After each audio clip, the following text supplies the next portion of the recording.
오늘부터 사사기 말씀을 함께 나누게 될 텐데, 오늘 사사기 성경 공부의 제목은 사사기 역설입니다. 왜 사사기 역설인지에 대해서 우리 함께 말씀을 통해서 나눌 수 있는 시간 되기를 원합니다. 우리 먼저 우리 말씀 한 구절 함께 한 목소리로 봉독하고 우리 수요 성경 공부 진행하겠습니다.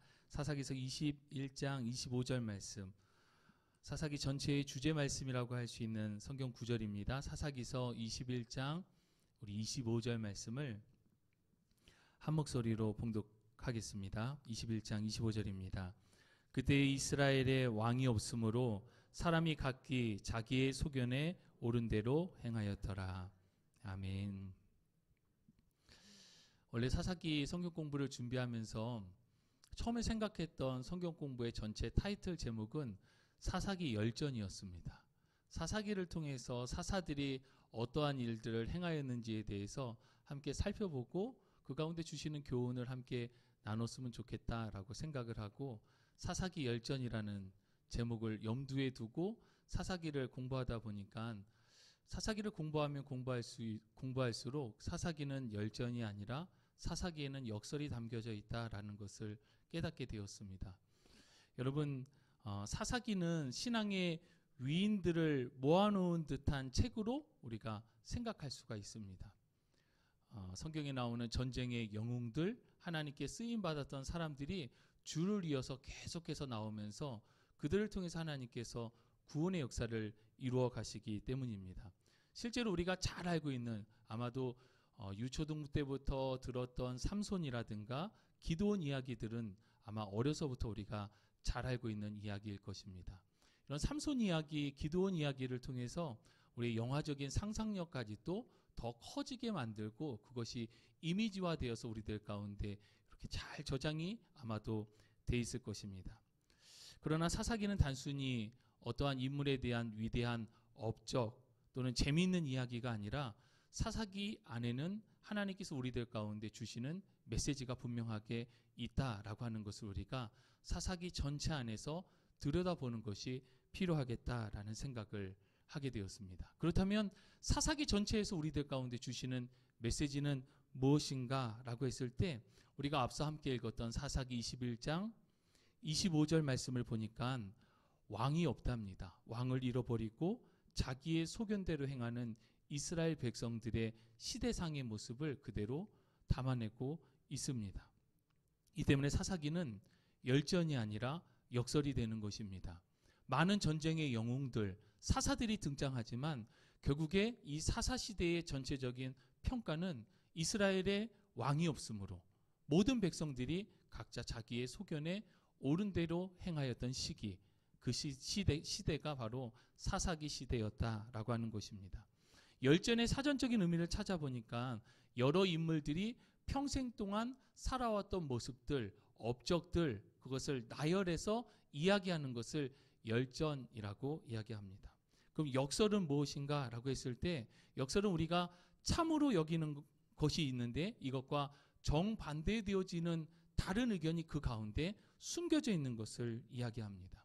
즉 우리들은 사사기를 표면적으로 볼 때 사사들을 통한 하나님의 구원하심을 우리가 명확하게 볼 수가 있습니다. 그런데 이 사사기의 역설은 끊임없이 이스라엘 백성들이 타락하고 있다라고 하는 것입니다. 어쩌면 이 타락의 끝을 향해서 가고 있는 성경 시대상을 담고 있는 것이 바로 사사기서이다라고 하는 것입니다. 사사기의 제목을 한글로 사사는 선비사자의 스승사자라고 합니다. 그러니까 좀 말이 좀 안 됩니다. 뭐 선비님, 스승님 이야기 뭐 이렇게 할 수가 있는데 그래서 히브리어 말씀을 보니까 히브리어 단어는 쇼페팀이라고 하는 단어를 사용하는데 이 쇼페팀이라고 하는 단어 자체가 갖는 의미는 재판관들이라고 하는 뜻을 가지고 있습니다. 재판관들이 하는 역할이 뭡니까? 시시비비를 가리는 역할을 하는 게 재판관들의 역할입니다. 출애굽 시대, 이 사사 시대의 바로 앞 시대인 출애굽 시대의 이 재판관의 역할, 사사의 역할을 했던 사람을 들라고 한다면 모세와 여호수아를 들 수 있을 것입니다. 그리고 사사 시대 이후에 이 재판관의 역할을 누가 하게 됩니까? 왕정 시대에 왕이 이 재판관의 역할을 하는 것을 볼 수가 있습니다. 단지 이 왕정 시대와 사사기 시대 또는 출애굽 시대와 다른 점이 있다라고 한다면, 왕이 아닌 하나님이 직접 다스리는 정치 형태 가운데 그 중간자적 재판자의 역할을 한 것이 바로 출애굽 시대, 사사 시대이고, 왕정 시대로 넘어가면서 하나님과는 관계없는 듯한 모습들도 이 정치 형태 가운데 나타나는 모습을 볼 수가 있습니다. 즉 사사들은 사사 시대 때에 하나님의 다스림 안에서 백성들을 보호하고 갈등을 조정하는 역할을 한 사람들이 바로 사사들입니다. 사사기 저자는 탈무드에 보면은 사무엘이라고 나옵니다. 이스라엘 문헌에는 사무엘이라고 나오는데 정확한 저자가 누구인지에 대해서는 우리는 알 수가 없습니다. 그래서 사사기의 저자는 익명, 모름이라고도 하고, 탈무드에 따르면 사무엘이다라고 이야기를 하기도 합니다. 그렇다면 사사 시대는 언제인가 했을 때에 출애굽 시대가 끝나는 시대, 즉 여호수아가 죽고 나서 여호수아 사후부터 사무엘 선지자가 등장하게 되는 시기까지, 사무엘 선지자가 등장하는 시기가 바로 왕정 시대의 곧 시작입니다.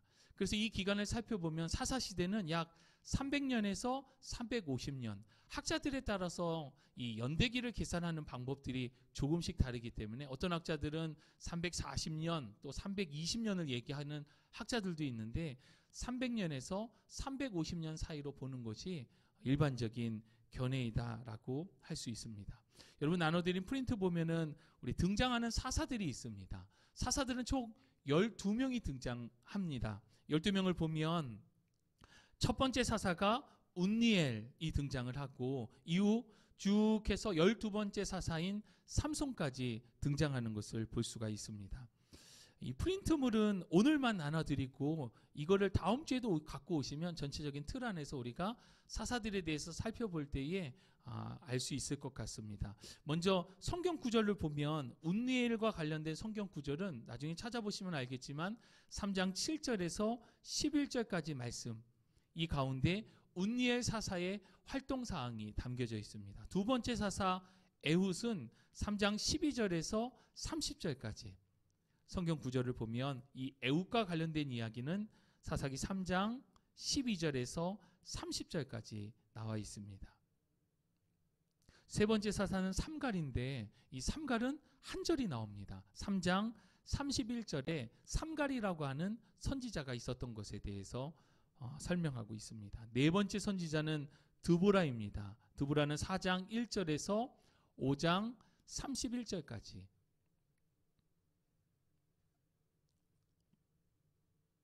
다섯 번째 사사는 기드온인데, 기드온은 6장 1절에서 8장 28절까지 나오고 있습니다. 우리가 잘 알고 있는 사사기의 내용 가운데 하나인 이 기드온과 300용사와 관련된 부분의 이야기인데, 6장 1절에서 8장 28절까지 나오고 있습니다. 이후에 돌라가 10장 1절에서 2절까지, 야일이 10장 3절에서 5절까지 짧게 나오고 있고, 입다 선지자는, 입다 사사는 10장 6절에서 12장 7절까지,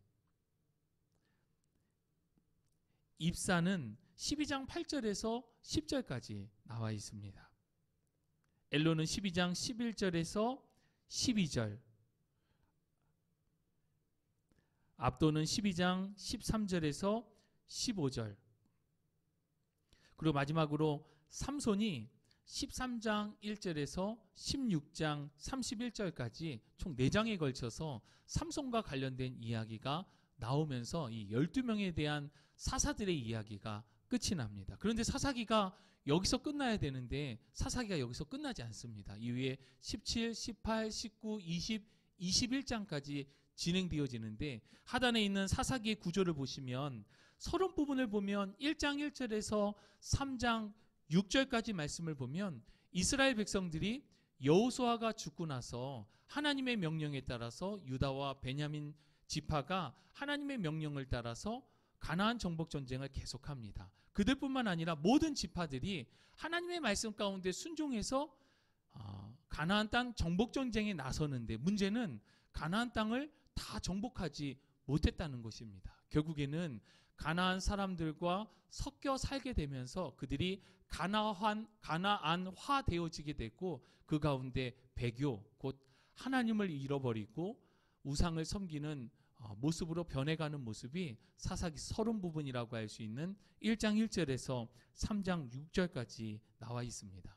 이후에 3장 7절서부터 우리 16장 31절까지 12명의 사사에 대한 이야기가 나오고, 여기서 끝나야 될 사사 이야기가 더 이어서 부록 형태로 두 가지 사건에 대해서 나오는데, 첫 번째는 미가 신상 사건이 나옵니다.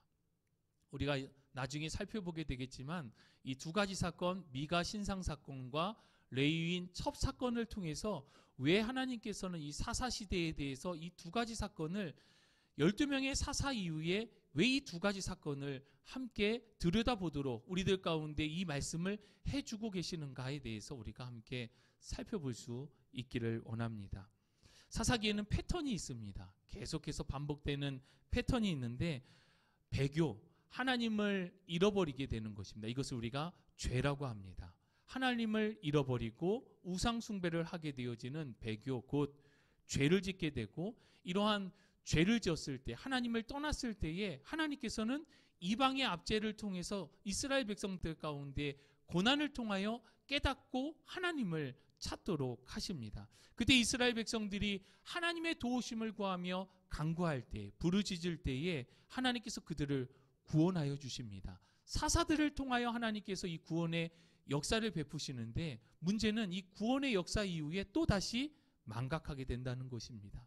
그래서 이게 계속해서 반복되어지는 것입니다. 죄를 짓고 고난이 오게 됐고, 간구할 때 하나님께서 구원하시지만 하나님의 은혜를 잃어버리고 망각하게 되고 다시 죄를 짓게 되는 이 패턴이 사사기 안에서 계속해서 반복되어지고 있다라고 하는 것입니다. 그림을 보시면 12 사사들의 출신지 그리고 지도가 나와 있는데, 여러분 사사기 성경 한번 펼쳐보시겠습니까? 사사기 1장 우리 18절 19절 말씀을 보시면, 유다가 또 가사 및 그 지역과 아스글론 및 그 지역과 에글론 및 그 지역을 점령하였고, 19절 여호와께서 유다와 함께 계셨으므로 그가 산지 주민을 쫓아내었으나 골짜기의 주민들은 철병거가 있으므로 그들을 쫓아내지 못하였다. 하나님의 명령 가운데 순종하여서 정복전쟁이 원활하게 진행되는 듯 했는데 한계에 부딪히게 되고 결국에는 포기하게 되어져서 산지에 있는 이들은 쫓아내지 못하였다. 그곳이 어느 지역이냐면 바로 이 그림상의 지도상의 좌측 하단에 있는 블레셋이라고 하는 지역입니다. 이 지역이 바로 가자, 여러분 팔레스타인 문제들 시사 뉴스를 통해서 볼 때에 가자 지구라고 하는 이야기를 들어보셨을 것입니다. 이 바로 팔레스타인이 이 블레셋의 후손들인데, 이때서부터 해서 여전히 그 땅 가운데 계속 지금도 거주하고 있는 족속들이 바로 블레셋 족속들이 이때부터, 아니 이전부터 계속해서 그 땅 가운데 거하게 되었음을 보여주고 있습니다. 1장 21절을 보면은 베냐민 지파, 지도에서 보면 사의 좌측 상단에 보면 베냐민 지파가 정복하는 땅이 나와 있는데, 이곳에 예루살렘, 이때 당시에는 여부스라고 불렀었습니다. 이 예루살렘 지역을 이 베냐민 지파가 또 정복하지를 못합니다. 결국엔 이 여부스 지역, 예루살렘 지역을 점령하게 되는 것이 다윗 때에 결국에는 점령하게 되어집니다. 이 외에도 1장 18절서부터 36절까지 말씀을 보면 여러 지파들이 결국에는 부분 이 가나안 땅에서 마치 구멍을 뻥뻥뻥 뚫어놓은 것처럼 가나안 족속들이 그대로 그 땅 가운데 살아가게 되어집니다. 문제는 이스라엘 백성들이 가나안 족속들과 함께 동화가 되어져서 가나안화가 되어졌다라고 하는 것입니다. 자, 여러분 우리 앞에 있는 그림 한번 보시겠습니까? 사사기에 대한 전체적인 개요를 잘 한 그림 한 장에 나타내고 있는 그림인데, 바이블 프로젝트라고 하는 곳에서 이 자료를 가지고 왔습니다. 좌측 상단을 보시면 하나님께서 모세를 통하여서 이스라엘 백성들을 출애굽시키시고 모세 이후에 여호수아를 리더로 세우셔서 요단강을 건너갑니다. 그래서 가나안 땅에 들어오게 되어지고 가나안 땅을 정복하고, 이 정복 가운데에 이제 여호수아가 떠나기 전에 이스라엘 백성들에게 이야기합니다. 너희는 오늘 섬길 자를 택하라. 나와 내 집은 오직 여호와를 섬기겠다. 가나안 땅에 들어와서 살게 되어지면서 하나님을 섬길 것인지 가나안 땅에 우상을 섬기게 될 것인지에 대해서 명확하게 선택해야 함을 이야기합니다. 그런데 이스라엘 백성들이 이 말씀 가운데 순종하겠다. 여호와의 율법, 여호와의 말씀 가운데 우리가 순종하며 오직 하나님을 섬기겠다라고 고백합니다. 그런데 그림을 보시면 점선을 따라가 보면 여호수아가 죽게 되어지고, 그리고 나서 이스라엘 백성들은 이스라엘의 완전한 실패의 역사가 진행되어지는 것이 바로 사사기의 이야기입니다. 사사기라고 하는 제목 우측에 보시면 사사들이라고 되어져 있는데 좌측에 보면 재판관 그림이 있습니다. 우리가 사사기는 재판관 쇼페팀이라고 했는데 실제로 사사들의 역할은 재판을 하는 역할을 하기보다는 싸우는 역할, 족장으로서의 역할을 하게 되어지는 것을 볼 수가 있습니다. 옆에 보시면 경고가 있죠. 우리가 사사기를 읽을 때에 경고해야 될 것이 있는데 이 경고를 받아야 되는데 첫 번째는 이 사사기 안에는 생각보다 굉장히 충격적이고 폭력적인 이야기들이 담겨져 있다라고 하는 부분이고, 이 안에는 이스라엘의 비극적인 역사와 이야기들이 담겨져 있고, 또 이스라엘이 가나안 족속처럼 되어지는 이야기가 이 사사기 가운데 담겨져 있다라고 하는 것입니다. 여러분 보시면 위에 1, 2, 3, 16, 17, 21은 장을 뜻하는데 사사기 1장, 2장은 가나안 족속을 다 쫓아내지 못한 이스라엘의 모습에 대해서 보여주고 있습니다. 그리고 3장에서 16장은 이스라엘의 사사들이 등장하는데 이 사사들의 모습을 가만히 들여다보면 하나님께서 사사들을 통하여 구원하시기는 하는데 사사들이 점점 타락해져 가고 있는 모습을 그 안에서 또 볼 수가 있습니다. 그리고 17장에서 21장은 이제는 사사들의 타락뿐만 아니라 이스라엘에 돌이킬 수 없을 정도의 큰 타락의 모습을 볼 수가 있습니다. 먼저 1장을 보시면, 1장 그림을 보시면 이스라엘 백성들이 가나안 땅에 들어와서 가나안 족속들을 점령하기 위한 전쟁을 합니다. 그런데 이 전쟁 가운데에 계속해서 실패하게 됩니다. 왜 가나안 족속들과 전쟁을 하게 되었는가? 크게 두 가지로 볼 수가 있는데, 첫 번째는 그들은 도덕적으로 타락하였고, 두 번째 그들은 하나님을 알지 못하고 우상 숭배가 만연하였던, 자신의 자식들마저도 그들이 섬기는 우상에게 바쳤던 사람들이 바로 가나안 족속의 사람들입니다. 그래서 하나님께서는 가나안을 점령할 때 가나안 족속의 모든 사람들을 진멸하고 가나안 땅을 점령할 것에 대해서 말씀하셨습니다. 그런데 이스라엘 백성들은 자신이 거할 땅만큼만 차지하게 되고 중간중간 가나안 족속들을 남겨놓게 되었을 때에 결국에는 거룩한 백성이 가나안화 되어진 백성이 되어지는 모습이 우리 사사기 1장의 모습입니다. 2장을 보면 앞서 말씀드린 이 죄의 패턴, 이 시계 방향으로 돌아가는 죄를 짓게 되어지고 억압을 받게 되어지고 간구하며 회개하고, 그렇게 하나님께서 사사를 통하여서 구원하여 주시고 평화의 시대가 왔는데 다시 망각하여 죄를 짓게 되어지고, 이 과정이 계속해서 반복되어지고 있는 모습이 이미 2장에서 보여주고 있습니다. 3장서부터 16장까지 우리 사사들의 이야기를 보면, 먼저 우리 3장서부터 4장과 5장을 보면, 3장서부터 5장까지를 보면 우리 온니엘서부터 드보라, 그리고 삼갈까지, 그림에는 표시가 되어져 있지 않은데 삼갈까지 4명의 선지자가 나오는데, 여러분 이렇게 보시면은 첫 번째 나왔던 사사들은 전반적으로 완벽하진 않지만 좋은 형태의 사사들입니다. 그러니까 그들의 삶, 그들이 하나님 앞에서 행했던 것을 봤을 때 매우 좋은 편에 속하는 사사들입니다. 그런데 오른쪽으로 가면 갈수록 3장서부터 16장 삼손에 이르기까지는 매우 좋았다가 좋음, 그리고 나쁨, 아주 나쁨 형태로 사사들이 타락해져 가고 있는 모습을 우리가 볼 수가 있습니다.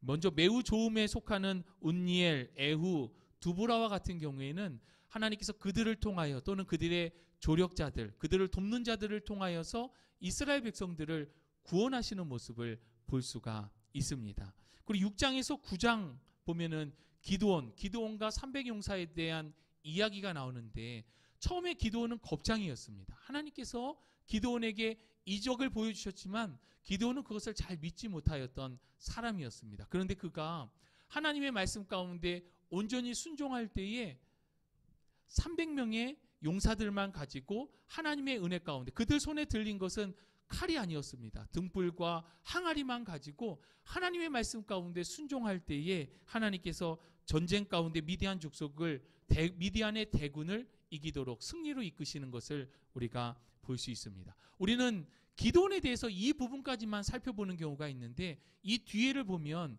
기드온의 모습이 굉장히 잔인한 모습을 볼 수가 있습니다. 자신과 함께 싸우러 나가지 않았다는 이유로 기드온은 자신의 종족 가운데 많은 이들을 죽이게 되어집니다. 그리고 기드온은 그가 뺏었던 금을 가지고 신상을 만드는데, 나중에 기드온이 죽고 나서 이 신상이 이스라엘 백성들이 우상으로 섬기게 되어지는 우상 숭배의 발단을 제공하는 것이 바로 기드온 사사의 모습이다라고 하는, 기드온의 끝이 너무나도 좋지 않은 것을 볼 수 있습니다. 또 나쁜 선지자들 뒤에 보면은 나오는데, 입다는 지금으로 얘기하면은 불량배입니다. 어떻게 이야기하면 마을 외곽에 살고 있는 산적대라고도 할 수 있고 조직폭력배의 수장이다라고 할 수도 있습니다. 그런데 그들이 이방인의 압제들 가운데 장로들이 이 입다에게 찾아가서 당신이 우리의 리더가 되어달라고 이야기를 하고, 이 입다를 통해서 하나님께서는 이스라엘 백성들을 구원해 주십니다. 암몬 족속을 파하고 승리하게 되어집니다. 그런데 문제는 이 입다가, 그리고 이스라엘 백성들이 하나님이 어떠한 분이신지 잊게 되어진 것입니다. 하나님 앞에 온전히 예배해야 되는데 하나님께서 원하시는 예배를 알지 못하다 보니까 이방인들이 이방신을 섬기며 우상을 섬기며 하던 모습대로 인신제사를 통해서 그릇된 예배를 하고 있는 모습, 그것이 바로 입다 시대에 하나님이 어떠한 분이신지 알지 못하고 타락해버린 이들의 모습을 그대로 보여주고 있습니다. 마지막으로 아주 나쁨에 속해 있는 삼손의 모습을 보면, 삼손은 나시린입니다. 하나님께서 거룩하게 구별된 자로서 살아갈 것에 대해서 소원된 자임에도 불구하고 오히려 삼손의 삶은 문란하고 폭력적이고 오만한 모습을 볼 수가 있습니다. 삼손은 물론 브레셋 족속들을 죽이긴 했지만 많은 이들을 죽이게 되어지고, 결국에는 삼손은 비참한 결과를 맞이하게 되는 모습을 볼 수가 있습니다. 이것이 사사기 12명의 사사들을 통해서 점점 타락해져 가는 모습을 우리가 사사기 안에서 볼 수가 있고, 사사들의 이야기가 다 끝나고 나서 왜 17장서부터 21장까지 이야기가 나오는가? 이스라엘 전체의 타락상의 모습을 보여주고 있기 때문입니다. 17장에서 18장 말씀을 보면 미가라고 하는 사람이 자신의 신상을 만들어 놓고 자신의 개인 제사장을 두고 그곳에서 제사를 합니다. 근데 이때 단족속 사람들이 이동을 하다가 그것을 보고 뺏어갑니다. 제사장마저 뺏어가게 되어지는 모습을 17장, 18장에 이 미가 신상 사건을 통해서 볼 수가 있습니다. 결국에는 이 단족속들은 조용하였던 이 라이스 성읍까지 완전하게 불태워버리면서 동족들 간에 이제는 거침없이 힘이 권력이 되어지는 모습이 되어진 이스라엘 사회의 모습을 볼 수가 있습니다. 그리고 19장에서 21장에는 가려져 있지만 성폭력, 성범죄, 폭력 등이 그 안에 담겨져 있고 이스라엘 안에서 내전이 일어나는 모습을 그 안에서 볼 수가 있습니다. 그런데 이 발단을 제공하는 사람이 누구입니까? 레위인입니다. 레위인은 하나님을 예배하는 자들입니다. 제사장들이 레위인에 속하였고 하나님의 성전을 섬기는 자들, 성막을 섬기는 자들이 레위인입니다. 그런데 레위인에게 첩이 있었고 이 첩과의 관계 가운데 결국에는 첩이 죽음을 맞이하게 되자 이 첩의 시신을 토막을 내서 각 지파에 보내게 되고, 이를 통하여서 결국에는 지파 간의 전쟁을 통하여 한 지파가 거의 전멸되어지는 결과까지 이어지는 것이 바로 이 레위인 첩 사건입니다. 이스라엘 시대, 이스라엘 백성들 가운데에 왜 사사들의 모습 다음에 이 모습이 나오는가? 이것은 영적인 지도자들 모두가 하나님을 섬기는 레위인마저 이스라엘 모든 백성들이 타락했음을 보여주는 것이 바로 사사기에서 우리들 가운데 이야기하고자 하는 모습이다라고 하는 것입니다. 다시 우리 처음으로 돌아가서 앞장에 보시면 내용이라고 되어 있는 부분이 있습니다. 우리 사사기의 내용을 보면 그래서 사사기는 단순히 어떤 위인들에 대한 이야기 열전이 아니라 사사기는 역설입니다. 사사기 안에 담겨져 있는 것은 하나님께서 이를 통하여서 사사 이야기가 아니라 이를 통하여서 우리들 가운데 말씀하시고자 하는 그 시대의 상, 우리들 가운데 말씀하시는 교훈이 그 가운데 역설로 담겨져 있다라고 하는 것입니다. 두 번째, 사사 시대는 사사들, 레위인마저 타락한 영적인 암흑기이다. 사사 시대는 그저 사사들의 이야기를 담은 것이 아니라 사사 시대는 사사들도 타락했고 레위인, 제사장들도 타락했고 모든 백성들이 타락하였던 영적인 암흑기가 바로 사사 시대였습니다. 세 번째, 사사는 이방의 압제에서 백성들을 구원하기 위해서 하나님이 세우셨습니다. 하나님께서 이 사사들 가운데 하나님의 영을 부어주셨습니다. 여기서 하나님께서 사사들을 사용하시고 사사들을 통하여서 이스라엘 백성들을 구원하셨다라고 하는 사실 가운데 우리가 오해하지 말아야 될 것은 사사들의 삶의 실수, 그릇된 모습들을 용인하셨다는 것이 아닙니다. 타락되어져 있는 사회 가운데에도 하나님께서는 그들을 통하여서라도 이스라엘 백성들을 구원하고자 하는 모습을 볼 수가 있다라고 하는 것입니다. 마지막으로 네 번째 보니까 사사의 역할은 백성을 보호하고 갈등을 조정하는 역할을 했습니다. 하나님으로부터 위임받은 하나님의 리더십이었기 때문에 그들은 백성들을 보호하고 또한 백성들 안의 갈등을 조정하는 조정자적 역할을 하였다라고 하는 것입니다. 우리 성경의 사사기의 핵심 구절 우리 함께 찾아보고 이어서 우리 나눌 텐데요. 우리 2장 10절 말씀입니다. 사사기 2장 우리 성경을 찾아보겠습니다. 사사기 2장 10절 말씀 함께 한 목소리로 읽어보겠습니다. 그 세대의 사람도 다 그 조상들에게로 돌아갔고 그 후에 일어난 다른 세대는 여호와를 알지 못하며 여호와께서 이스라엘을 위하여 행하신 일도 알지 못하였더라. 아멘. 사사시대의 문제는 첫 번째는 하나님을 알지 못하였다라고 하는 것입니다. 이것이 타락의 원인이었습니다. 그 근본적인 원인은 가나안 백성들을 완전히 그 땅 가운데에서 물리쳐내지 못한 것이 문제이지만 그들이 타락하게 되어지는 것은 기준 하나님의 말씀을 잃어버렸기 때문입니다. 여호와를 알지 못하였다라고 하는 것은 말씀을 잃어버린 다음 세대가 등장했다라고 하는 것입니다. 두 번째, 여호와의 목전에 악을 행하여. 이 구절이 사사기 안에서 2장 11절, 3장 7절, 3장 12절, 4장 1절, 6장 1절, 10장 6절, 13장 1절 계속해서 반복되어지는 것을 볼 수가 있습니다. 우리 2장 11절 말씀만 함께 읽어보겠습니다. 이스라엘 자손이 여호와의 목전에 악을 행하여 바알들을 섬기며. 그들이 그냥 하나님 앞에 그들이 그냥 이 땅을 살아가며 범죄한 것이 아니라 하나님의 목전에서 하나님의 눈앞에서 그들이 범죄하였다.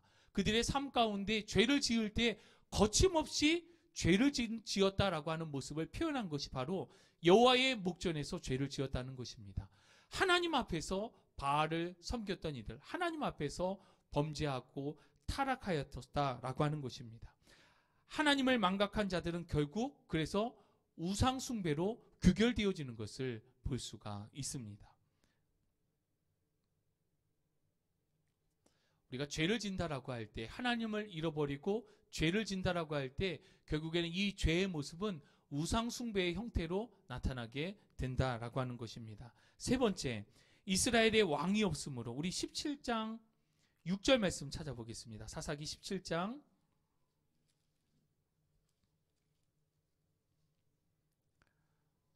17장 6절 말씀입니다. 함께 읽습니다. 그때에는 이스라엘에 왕이 없으므로 사람마다 자기 소견에 옳은 대로 행하였더라. 아멘.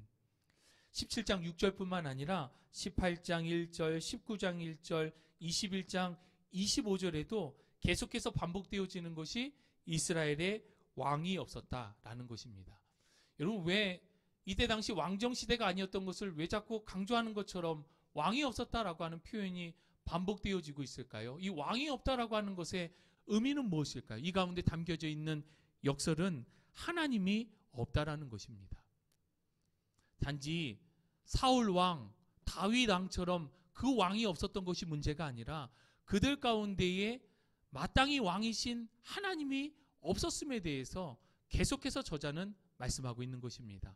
그들이 타락하게 된 원인, 우상 숭배를 하게 된 원인, 하나님을 잊게 된 원인은 그들 가운데 하나님이 왕이 되시지 못하였기 때문이다 라고 하는 것이 사사기 전체에 흐르고 있는 핵심적인 메시지인 것입니다. 마지막으로 네 번째, 우리 21장 25절 우리 주제 말씀 다시 한 번 더 읽어보겠습니다. 21장 25절입니다. 시작. 그때에 이스라엘의 왕이 없으므로 사람이 각기 자기의 소견에 옳은 대로 행하였더라. 아멘. 자기 소견에 옳은 대로 행하였더라. 왜요? 왕이 없으니까. 어떤 왕이요? 하나님이 없으니까. 하나님을 잃어버리니까 남는 것이 나만 남는 것입니다. 그러니까 하나님의 뜻대로 살아가는 것이 아니라 하나님을 잊어버리고 왕이 없어지니까 내가 왕이 되어서 나의 소견대로 살아가는 것, 이것이 바로 사사시대의 모습이다라고 하는 것입니다. 그러면 이 사사기의 말씀을 왜 우리들 가운데 주시는가라고 했을 때 지금 이 시대를 살아가고 있는 우리들 가운데에도 동일한 교훈의 메시지를 주고 계시다라고 하는 것을 우리가 잊지 말아야 할 것입니다. 우리도 이 땅 가운데 살아가면서 하나님이 왕이 되셔야 합니다. 하나님을 알아야 합니다. 세상과 대적해야 합니다. 그런데 세상과 대적하는 것이 아니라 어느 순간 세상과 동화되어져서 살아가게 되어지고 하나님을 왕으로 삼는 것이 아니라 그냥 나의 뜻대로, 나의 생각대로, 나의 소견에 옳은 대로 살아가게 될 때에 결국에는 하나님을 떠나서 우상 숭배를 하게 되어지고 하나님과 상관없는 인생을 살아가게 되어지는 것이 사사기의 모습, 어쩌면 지금 이 시대를 살아가고 있는 저와 여러분 우리들의 모습은 아닌지 돌아볼 수 있기를 원합니다. 역설의 사전적인 의미가 뭐라고 했습니까? 일반적으로 맞는 것이다라고 생각되어졌던 의견과는 정반대의 의견, 정반대의 의미가 또 그 가운데 담겨져 있다는 것입니다. 사사기를 언뜻 보면 사사들을 통한 구원의 이야기라고 우리가 볼 수 있지만 그 가운데 담겨져 있는 역설은 하나님을 잃어버린 백성들의 이야기, 계속해서 죄의 끝을 향하여 나아가는 백성들의 이야기, 하나님의 왕되심을 잃어버리고 자기의 소견대로, 자기의 뜻대로 자기가 왕이 되어져서 살아가는 이야기가 바로 사사기 가운데 담겨져 있는 역설이다라고 하는 것입니다. 여러분, 순종을 이야기할 때에 반의 순종은 없습니다. 하나님의 말씀을 우리가 순종한다라고 할 때에 절반만 순종한다거나 또는 나중에 순종한다거나 그것은 온전한 순종이 될 수가 없습니다. 우리가 하나님의 말씀에 순종한다라고 할 때는 그 말씀 그대로 순종하는 것입니다. 우리가 하나님의 말씀에 순종한다라고 할 때는 나중이 아니라 지금 순종하는 것, 그것이 바로 하나님의 말씀에 순종하는 것입니다. 이스라엘 백성들이 하나님 앞에 순종했습니다. 가나안 땅에 들어갔고 정복하러 나가 싸우라고 했을 때 나가 싸웠습니다. 그런데 그들을 완전히 쫓아내라고 분명하게 말씀하셨음에도 불구하고 완전히 쫓아내지 못하고 용인하고 어떤 지파들은 가나안 족속들을 물깃는 자로 자신들의 종으로 삼으면서 만족하면서 동화되면서 살아갔을 때에 그때부터 이 죄는 가속화되어지고 하나님께서 사용하시는 사사들마저도 계속해서 가장 나쁜 상태의 죄의 모습으로 나가게 되고 결국에는 동족 상잔의 비극, 동족들 간에 서로를 죽이고 한 지파가 전멸의 위기로 몰아가는 모습, 결국에는 이 모습에 대해서 21장 25절은 저들 가운데 왕이 없었기 때문에 자기의 소견대로 행하였기 때문이다라고 말씀하고 있습니다. 하나님의 왕되심을 인정하고 고백하며 온전한 순종함으로 나아가는 것이 신앙생활입니다. 저는 이 사사기 말씀을 공부하면서 어쩌면 저의 신앙, 우리들의 신앙 가운데에도 이 사사기의 역설이 그대로 담겨져 있지는 않은가라는 생각을 했습니다. 하나님의 놀라우신 은혜 가운데 저와 여러분들이 구원을 받았고 이 구원의 은혜 가운데 신앙생활을 합니다. 그런데 이렇게 신앙생활을 하고 있으면서도 하나님이 왕이 되시지 못하고 나의 소견에 옳은 대로 이 신앙생활 안에서 생활하는 것입니다. 처음엔 괜찮은 것 같은데 시간이 지나면 지날수록 죄의 끝을 향하여서 가장 나쁨의 형태로 나아가는 것이 사사기의 모습 아니겠습니까? 어쩌면 신앙생활하고 있는 우리들은 하나님의 백성으로 택함을 받았음에도 불구하고 이 가운데 우리가 온전히 순종하지 못할 때, 하나님이 우리의 삶의 왕이 되시지 못할 때에 우리들은 우리들의 소견에 옳은 대로 살아가는 그릇된 사사의 영적 암흑 시대를 살아가게 될 수도 있다라고 하는 것을 저와 여러분들이 꼭 기억할 수 있기를 간절히 소망합니다. 신앙의 열전이 아니라 신앙의 역설을 돌아보며 정직하게 내 자신의 모습을 돌아봐야 할 것입니다.